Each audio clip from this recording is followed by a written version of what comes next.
Enzyme Lab, and I'm Nicole Pedraza. So enzymes are complex biological molecules which speed up the rate at which chemical reactions occur.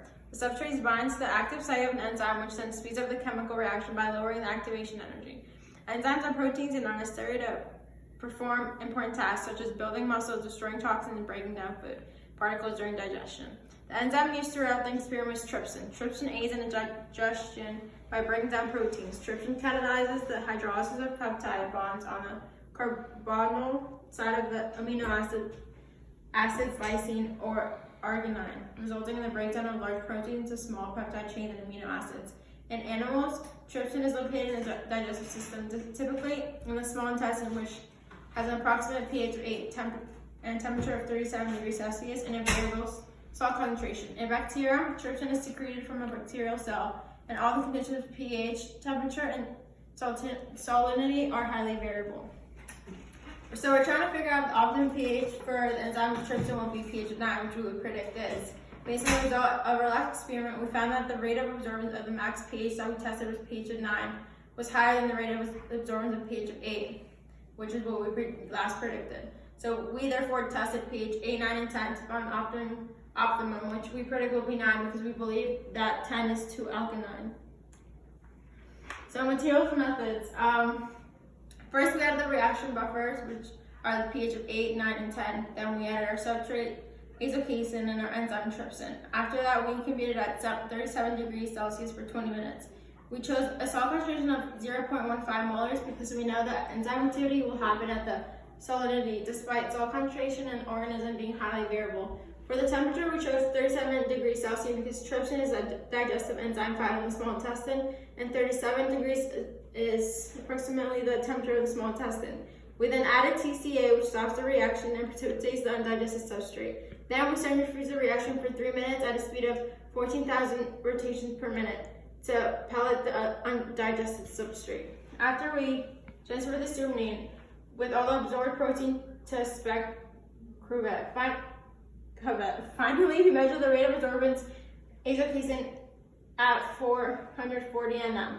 Azocasein is a milk protein containing sulfonamide, which allows us to measure the absorbance rate at 440 nm. Our control conditions were salt concentration, temperature, and time. Time needed to be 20 minutes to ensure protein digestion occurred. We prepared the negative control by adding our pH reaction buffer and substrate, but we did not add trypsin in order to ensure there would be no breakdown of azocasein. Our negative control shows us that the other reactions did indeed have protein digestion. We repeated each reaction of each pH and negative control 3 times to identify outliers, measure variability, and get more accurate averages. So this is our table. We did 3 trials of each. So our average for pH of 8 was 0.536. Average for pH of 9 is 0.598. Average of pH of 10 is 0.506. And then for our average negative control is 0.632.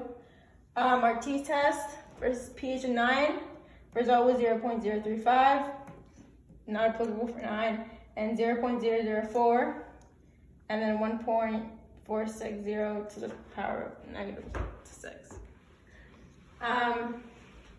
So numbers for the results of the standard deviation t-test, numbers are smaller than the p-value of 0.05, showing significant difference.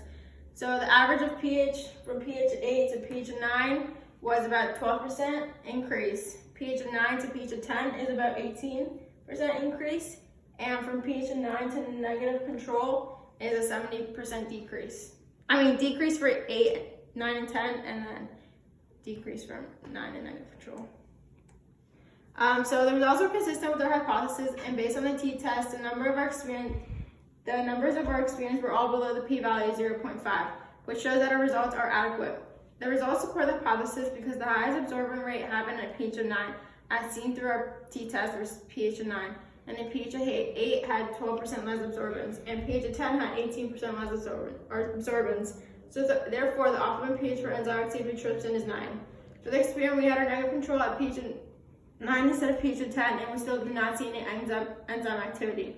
The other lab groups found that the optimum temperatures for enzyme activity were at 47 degrees Celsius and 37 degrees Celsius, and a salinity of 0.3 molar. NaCl and 0.15 molar NaCl. So we would have to retest at different temperatures and salinity to find the highest possible rate of enzyme activity, still using pH of 9. However, the other pH laboratories found that the highest enzyme activity was also pH of 9 due to the human pH of 9. Due to human error and possible contaminations or measurement errors or results, our results may have been disturbed. Between the first and second experiment, we changed our pH values from 789 to 8910 because we found the highest rate of absorbance happened at 9. So we wanted to make sure our range higher. We had a higher range to find out if pH of 9 was suboptimal, which once we tested more alkaline pHs. We also found that based on other groups' negative control data, we only needed to test negative control at 1 pH. In the future, we will conduct our test at a different temperature and salinity to see if pH of 9 is the optimum for enzyme activity. For bacterial growth, a pH of 9 at a temperature of 37 degrees Celsius would also be optimum because high enzyme activity correlates to high bacterial growth.